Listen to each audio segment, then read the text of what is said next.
What is going on, guys? My name's Kyle. Welcome to the show. This is episode 50 of the Successful Archi Students podcast. I can't believe we're already at 50 episodes, but today I'm going to be talking about why do architecture students drop out. I think architecture students probably have one of the highest attrition rates, as in like the turnover rate of students coming and going and dropping out of architecture school, probably over any degree. So I'm going to be running through 4 reasons why architecture students tend to drop out of architecture school, and at the very end I'm going to be giving my advice as to what you can do so that you don't fall into this boat and that you can find your passion in architecture and keep going with it. So let's get straight into it.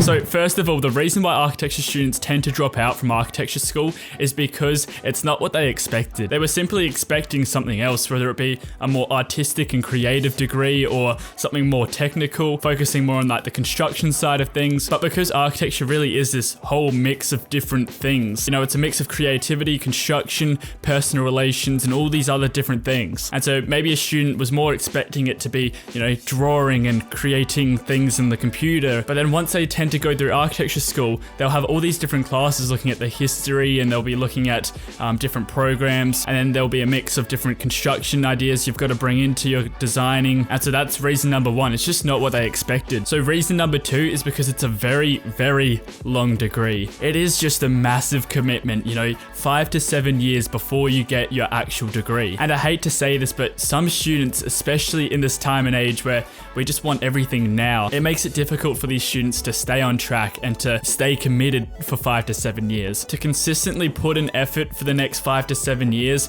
or longer, it's just so difficult. Some students can't keep up with that. And that leads into reason number 3. It can just get extremely overwhelming sometimes. And this is a mix of the last 2 reasons. It's just such a long degree with so much to learn. It can just be really, really overwhelming because you're not just floating through for the next 5 to 7 years. It's really putting in a whole lot of work, 100% of your mind onto this task of architecture. And some students, they want to have side hobbies and they want to, you know, work on the side as well. And to study at architecture school, it's all consuming and it doesn't really leave you time to work on these side projects or these things that you want to do on the side. And so this does put some students off from continuing with a degree because they want to, you know, maybe learn how to compose music or surf or something like this. And when you've got something that's taking all of your attention and taking all of your energy, it's just really hard to, you know, do these things that you actually enjoy. And so they find that if they drop out, they'll have more time to do things that they enjoy in life. And by all means, that's not a bad idea. So the 4th and final reason is because it just doesn't align with their bigger goals. They simply don't have a reason to study architecture. You know, maybe their parents chose it for them, or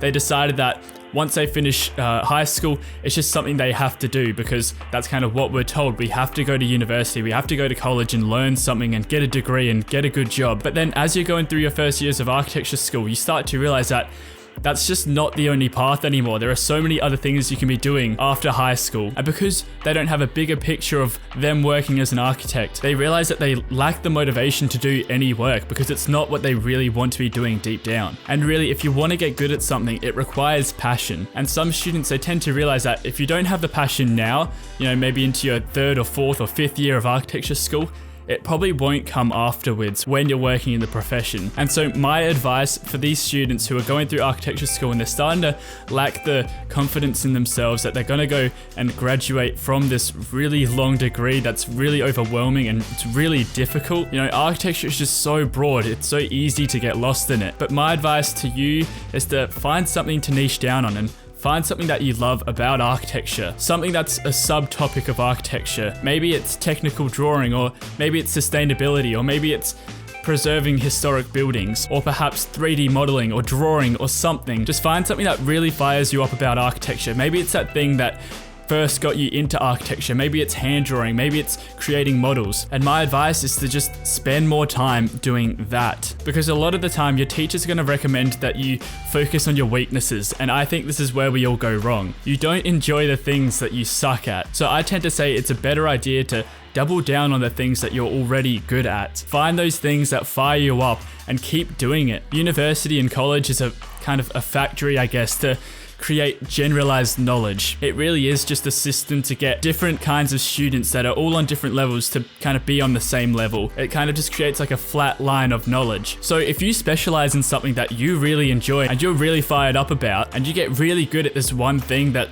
is your specialty, then you're going to be making yourself so much more valuable than all the other students who are just going through university, getting all this general knowledge, who are focusing on their weaknesses and getting to some base point so that they know the general idea of architecture. And as I always say, just come back to your goals. What made you get into architecture in the first place? Where do you see yourself in 5, 10, 20 years? Where does architecture have its role in that? Revise your goals and come back to them daily or weekly and just keep going over them and deciding where you see yourself in 5, 10, 20 years. Imagine yourself in the future and keep using your imagination to fuel the actions you take every single day, and use that to keep you going on this consistent path, because it is just 5 to 7 years of consistent action and putting in the work, and it's not easy, but if you keep fueling your imagination and using your imagination to fuel these actions, that's how you stay motivated. That's how you keep on track. So the biggest takeaway is that you get good at what you enjoy doing, and you enjoy doing what you're good at. So if you do more of what you're good at, then you're just gonna get better and better at this one thing, and that can create some real value for you because it keeps you motivated. It keeps you doing what you're passionate about. If you're focusing on the things that you're not passionate about, then obviously you're not gonna have that motivation to keep going. You're gonna want to drop out.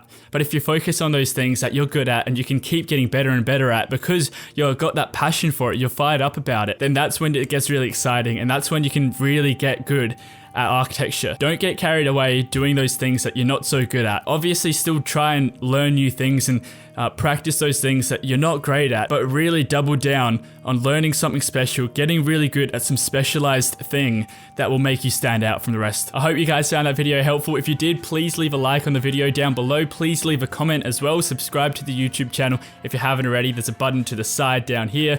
I'm actually pretty sure it's this side, but if you want, you can check out some other videos as well. Thank you guys so much, and I'll see you in the next episode.